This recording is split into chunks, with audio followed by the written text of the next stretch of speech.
Les médias ne nous informent pas, ils nous sensibilisent. Voilà la thèse un peu simplifiée pour l'occasion d'un texte d'Yves Citon, professeur à Paris 8 et spécialiste reconnu des sciences de l'information et de la communication intitulé Médiarchie. Avec ce terme, l'auteur désigne le pouvoir premier, originaire du médium, entendu comme moyen de communication, sur ceux qui croient s'en servir au sein d'un milieu de perception qu'en réalité ce médium conditionne. Autrement dit, les outils dont les organisations médiatiques se servent, croient-elles, pour nous informer et nous divertir, déterminent en fait les formes d'attention que nous leur réservons et, in fine, délimitent à notre insu ce qu'il importe dans l'actualité de savoir ou non. Avec ce concept de médiarchie, l'auteur nous montre pourquoi nous avons moins que jamais la maîtrise de nos croyances et de nos aspirations.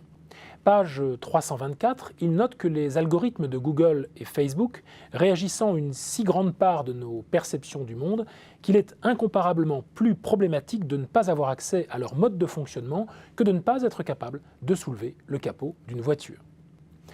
Le propos rejoint largement la grande tradition des théories critiques des médias où les noms d'Adorno, de Debord, de Chomsky ou encore de Bernard Stiegler, lequel est venu du reste sur ce plateau à plusieurs reprises pour y présenter ses thèses, viennent à l'esprit pour dénoncer les relations de pouvoir qui s'insèrent dans nos usages médiatiques et qui nous empêchent d'accéder à la réalité aussi bien politique que socio-économique.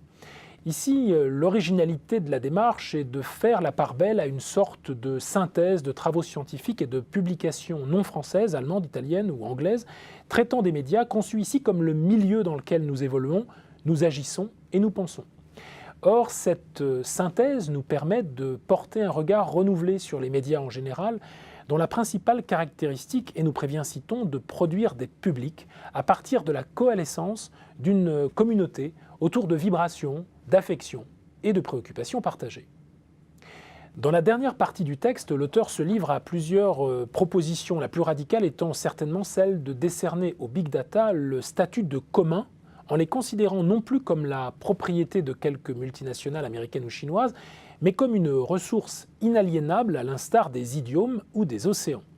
La possible nationalisation de Facebook ou de Google ou leur transformation en service public envisagée ici ou là irait bien entendu dans ce sens. Toutefois, la proposition la plus marquante dans le prolongement des travaux de Bernard Stiegler demeure à mon avis la nécessité où nous sommes d'avoir un rapport pharmacologique à l'information. Le pharmakon chez les Grecs, c'est à la fois ce qui soigne, un remède, et alternativement ce qui meurtrit, un poison. En bref, se méfier de l'information vraie, entre guillemets, celle qui nous porte à croire que le serrage de main contraint de deux responsables politiques a plus de valeur que l'évolution, à l'ère de l'Anthropocène, du pH des océans ou de la quantité de nitrogène et de soufre circulant dans certaines grandes villes du globe.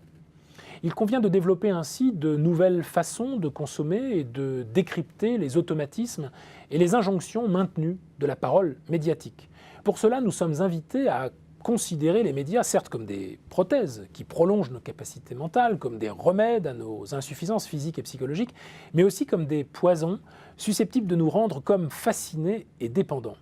À l'heure des fausses nouvelles et de la post-interprétation, retenons le propos du grand Marshall McLuhan, le concepteur du village global. Une fois que nous avons cédé nos sens et nos systèmes nerveux aux manipulateurs privés prêts à profiter du bail qu'ils ont sur nos yeux, nos oreilles et nos nerfs, expliquait-il, il ne nous reste vraiment plus aucun droit.